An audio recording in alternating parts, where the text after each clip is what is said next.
আমি আপনার ম্যানেজারের সাথে কথা বলবো। আরে কি হয়েছে, এখানে যাই তো।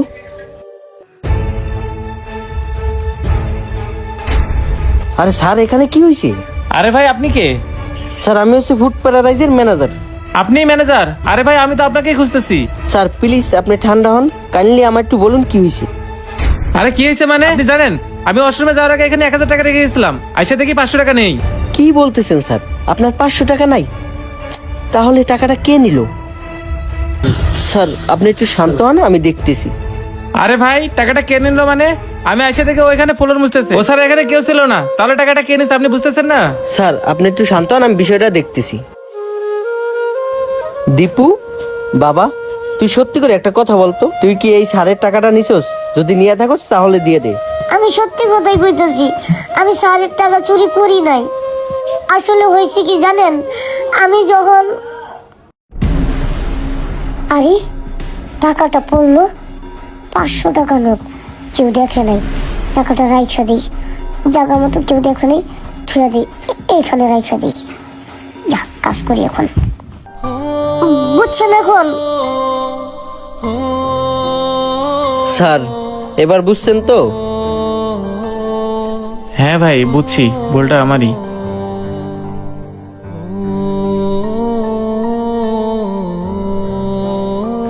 এই যে স্যার আপনার টাকা। তবে একটা কথা কি জানেন, আপনি শিক্ষিত মানুষ হয়েও মূর্খের পরিচয় দিলেন। স্যার সামান্য 500 টাকার জন্য আপনি ওকে কতগুলো থাপড় দিলেন। এলন আপনার টাকা।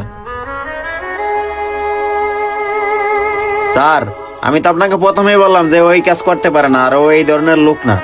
তারপরও আপনি ওকে কতগুলা থাপ্পড় দিলেন। স্যার আপনারা শুধু গরিবদের সাথে জুলুম করতে পারেন, আর কারোর সাথে পারেন না। মিরাজ তুই চুপ থাক। ভাই কাউকে অপবাদ দেওয়ার আগে একটু যাচাই করে নেবেন। সরি ভাই, আমার ভুল হয়ে গেছে। ছোট ভাই, আমি তোমার উপর অনেক বড় অন্যায় করে ফেলেছি। আসলে ভুলটা আমারই ছিল, তুমি আমাকে ক্ষমা করে দাও। জি স্যার, আমি তো আপনাকে শুরু থেকেই বলতে চাইছিলাম, কিন্তু আপনি তো আমার কথা শুনলেন না। আমি কথা বলার আগেই আপনি ম্যানেজার স্যারকে ডাকছেন, সবাইকে ডাকছেন, ডাইকে আমারে মারধর করছেন। আসলে আপনাকে কি বলবো, কিচ্ছুই বলার নাই, থাক।